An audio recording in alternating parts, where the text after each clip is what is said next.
Okay, my Y&R fans, we got to talk about and unpack what happened in today's episode. So, Kyle and Summer enjoy their honeymoon.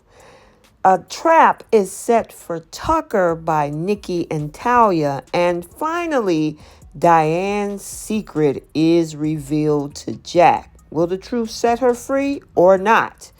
Welcome back to CBS Soap Dish Recap, where we recap everything CBS Soaps, both the Young and the Restless and the Bold and the Beautiful. This is your Young and the Restless recap for October 21st. And without any further ado, let's talk about this episode. Okay, we start out over at Crimson Lights, and we got Phyllis filling Lauren in on Diane and Tucker's connection, or whatever connection she think they have.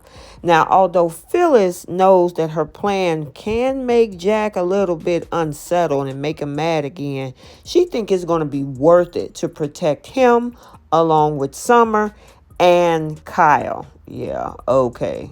Just keep doing what you're doing. It's going to blow up in your face. So now we're in Costa Rica. Summer and Kyle are enjoying their honeymoon. And it takes a little bit of a sexy turn because they started making out, which of course leads them to making love the following day there on the beach. Now, as they canoodle, we do hear Summer suggesting that Kyle didn't feel truly whole until Diane came back into his life. So he acknowledged that there is no more unfinished business. So he thinks. Now, over at the ranch, Nikki introduces Tucker to Talia Morgan because you know they got this whole trap set for him. And Talia is going to ask him some questions under the guise of doing a whole Tucker profile. Now, Tucker isn't stupid because he realized Talia is awfully fixated on his time in LA. So he'll just crack a bunch of jokes and give a bunch of vague answers. Now, once Talia leaves, Tucker now confronts Nikki about what she's up to. Now, Nikki says that if Tucker and Diane are collaborating, she want to know why. And if Diane, I should say, is planning something that can harm the people that Nikki cares about, she vows to hold Tucker personally responsible. Now, Nikki suggests that she like to think if Tucker could help protect her loved ones, he would step up and share the info. Yeah, right. Now, Tucker claims, you know what, I'd like to help, but you know what, sorry, I just can't. So we got the big reveal now with Diane speaking her truth. So now we're in Jack's office. Diane reflects on her time in LA and admits that she did cross paths with Tucker, who found out things that she had to do to survive. Now, before Jack passes judgment, Diane urges him to get the truth. Now, Diane talk about needing a fake identity to start over and turning to a criminal for help. Now, Jack will assume Diane took the identity of a dead woman to become Taylor Jensen. Correct. Now, once Diane became Taylor, she met a man named Jeremy Stark who was charming, attractive, and showed her the good life. Now, Jeremy showered Diane with gifts and trips, so Diane truly felt taken care of for the first time. Now, unfortunately, Diane realized too late that that was Jeremy's trick. When Diane revealed that she was being used as a mule, Jack thinks she meant smuggling drugs. Now, Diane insists that she was used to be smuggling bundles of cash, which was placed in her luggage by Jeremy's driver or assistant when she wasn't looking.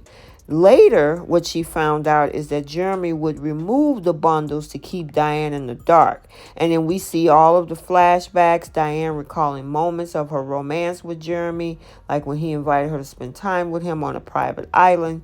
Jeremy was this international fancy guy who flew around the world, finding opportunities and making deals. Diane often joined him in exotic places, but Jeremy always traveled ahead first. And that didn't raise any red flags for Diane since Jeremy had business meetings, but then he was always late to pick her up from this airport in Barbados. Now, Diane, at this particular time, just so happened to check her suitcases and saw all the stacks of money hidden away. Now, after Diane put the cash back, she pretended to nap later and watched Jeremy remove it. Diane then followed Jeremy and saw he was depositing money in the bank. Now, once Diane wrapped her head around what was happening, she was shocked and devastated. Now, although Diane tried to end things with him, he arranged a man that he knew arranged Diane's new identity, and this man also worked for Jeremy. It turns out Jeremy targeted Diane because he knew he could control her. Now, Diane was forced to keep up her mule work until Jeremy was tipped off about his arrest. Jeremy instructed Diane to keep her mouth closed, and she vowed to do the same. Now, after Jeremy's trial conviction, Diane was finally able to focus on getting her life back on track. The whole ordeal helped Diane see that she had to rely on herself instead of some wealthy guy. Diane then went to therapy and put in the work so she can reconnect with her son Kyle. And about 6 months before Diane reached out to Jack, she had a random run-in with Tucker, who was indeed the man in the Bentley. Now, Tucker knew people involved with Jeremy, so he somehow uncovered evidence of the crimes that the feds are overlooked. And Diane explained all of this to Jack, realized she was being blackmailed from 2 different directions. Now, Diane admits that Tucker found Allie and offered her info about Chemo's house. Now, after Diane says Tucker wanted her to keep tabs on Ashley, Jack is pissed over her spying on his sister. Diane insists that she couldn't risk going to jail or having Tucker reveal that she was alive too soon. It would have robbed, Diane of the opportunity to explain her side of the story to Kyle. Diane also explained that she sold all of Jeremy's expensive gifts to buy Chemo's house, and then Jack knows the rest. And Jack is not happy. I don't know if he has sympathy, but Diane begs him to understand that she was trapped and trying to survive. And since Phyllis and Nikki are so determined to dig up dirt, Diane knows that she wanted Jack to hear this from her before anybody else.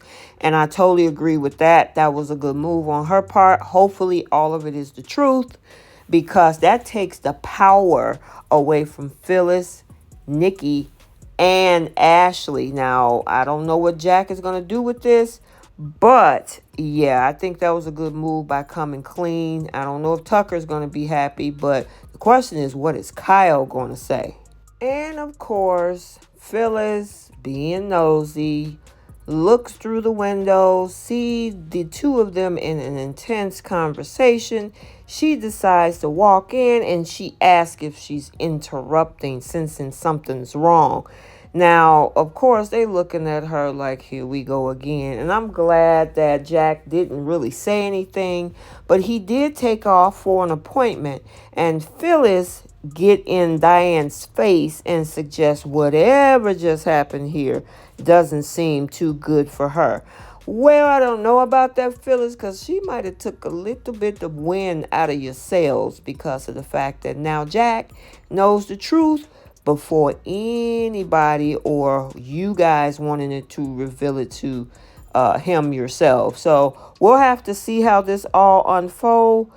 Diane is hoping and holding out for Jack's forgiveness. We got to see if that actually happens. Okay, so there you have it, your Young and the Restless recap for Friday, October 21st, 2022. If you haven't checked out the Bold and the Beautiful recap also for today, it has been uploaded to the channel. And until the next video, like, comment, and subscribe, and we will see you soon. Bye.